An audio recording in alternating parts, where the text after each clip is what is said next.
Basel III is an agenda that is very much at the top of the minds of bank CEOs around the world.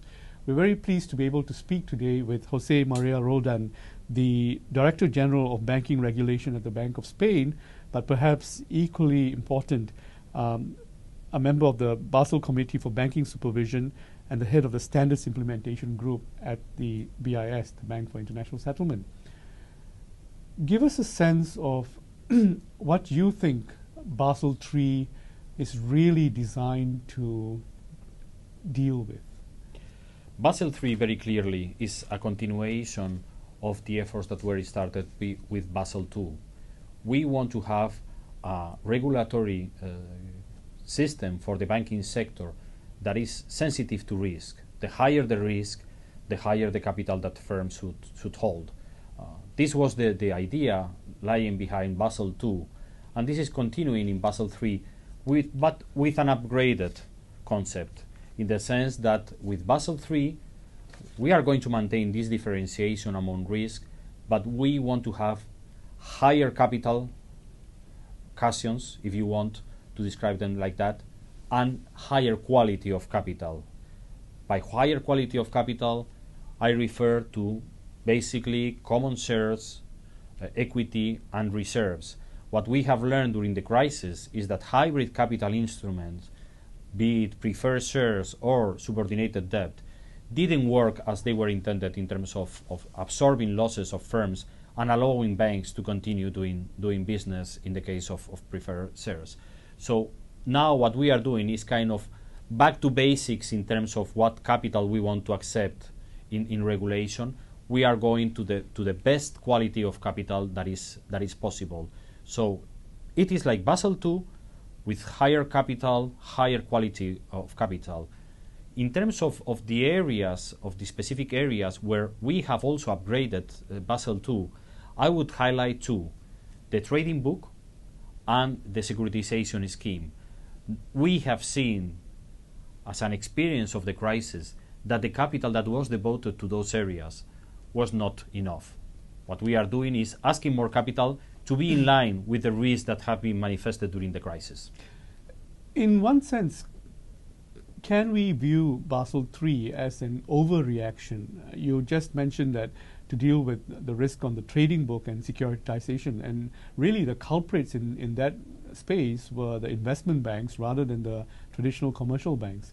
And it would come across that you're actually trying to apply the same rules across all different types of institutions, when actually the trading book of a commercial bank may not be as significant as that of an investment bank. I think that what we are trying to do with Basel III is treat same risks equally, independently of the type of institutions we are talking about. I think that is commendable. I don't see Basel III as an overreaction on the part of regulators. It's a reaction to the crisis. Let's not deny that. It's a reaction to the crisis. Is it an overreaction? No, I don't think so. And I think that going forward, it's important for all type of financial institutions to be on safer grounds. This crisis has shown us how hard the crisis can hit in a global financial system, and that can affect complex institutions doing very complex trading activity, but also not so complex institutions that are in this international financial system. If you are a bank that is active in these areas, you are going to be hit harder than a bank that is not active in these areas, for instance a retail bank. But both of them need to have a capital that is upgraded so that we can resist this crisis. If it happens in the future, can be resisted by the financial sector. Let me just go one step back. Basel II, the criticism on Basel II during the global economic crisis was that it sort of fed into procyclicality. Just when banks needed capital, they weren't able to secure capital in the economy as a whole. And it didn't really resolve the issue of liquidity. Now, to what extent does Basel II deal with these two elements and take it as a continuation from Basel III deal with the elements and take it as a continuation of Basel II? Procyclicality is going to be a challenge with Basel III as it was with Basel II. What we have designed in Basel III is a series of capital buffers that will try to limit procyclicality. The first is the capital conservation buffer, that you will have a situation whereby excesses, of risk-weighted assets that create increases in capital requirements will be dealt with limitation to dividends policies as a way to force banks to rebuild their buffer of capital.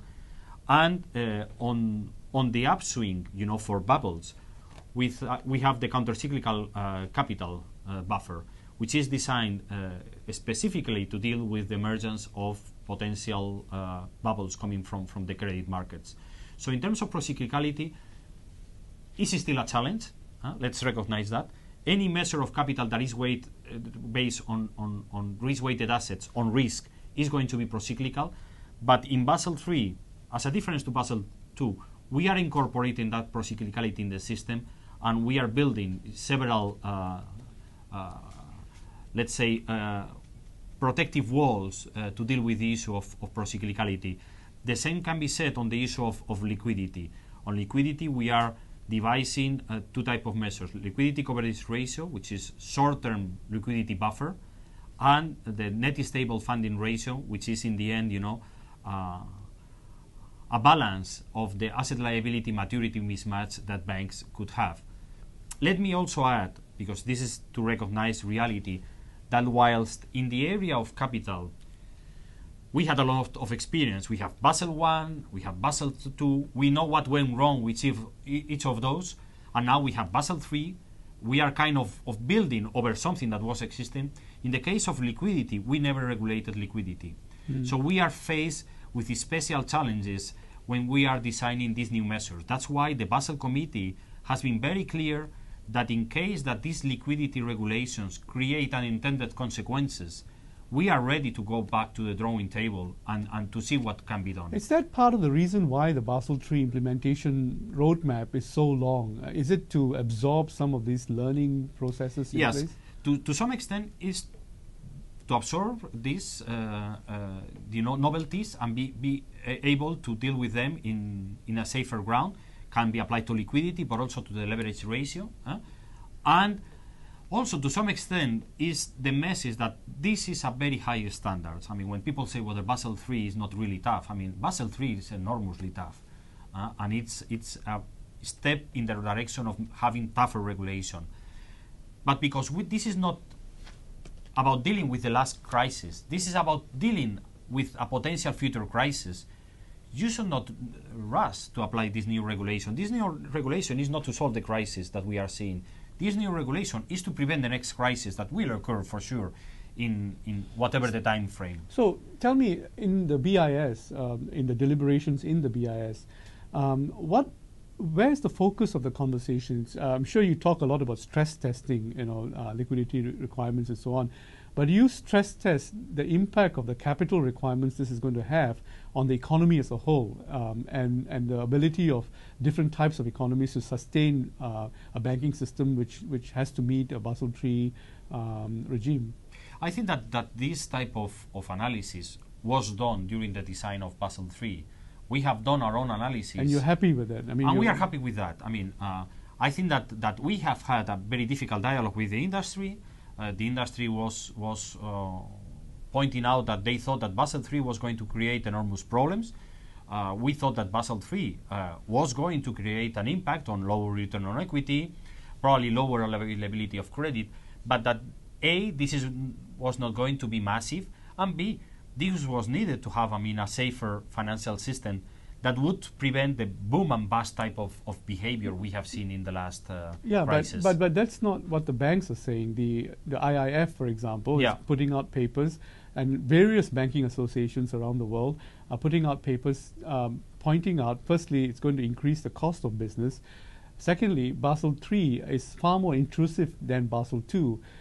In businesses that were not previously or did not previously have capital requirements like trade finance and transaction banking. And thirdly, it doesn't really solve the issue of procyclicality and liquidity as we were discussing. Yeah, our analyses are different. Are you at odds with the banking industry? Yeah, but let me be very clear. I mean, our analysis was different. but we are not in the stage of discussing with industry anymore. Basel III is a reality. It has been approved by the Basel Committee. It has been supported by the G20. Basel III is going to be a reality. So my message there is that stop quarreling about whether Basel III is a good idea or not. Basel III is going to happen as the sun is going to rise tomorrow. Okay. So you better prepare for impact as an industry rather than continue discussing the pros and cons of Basel III.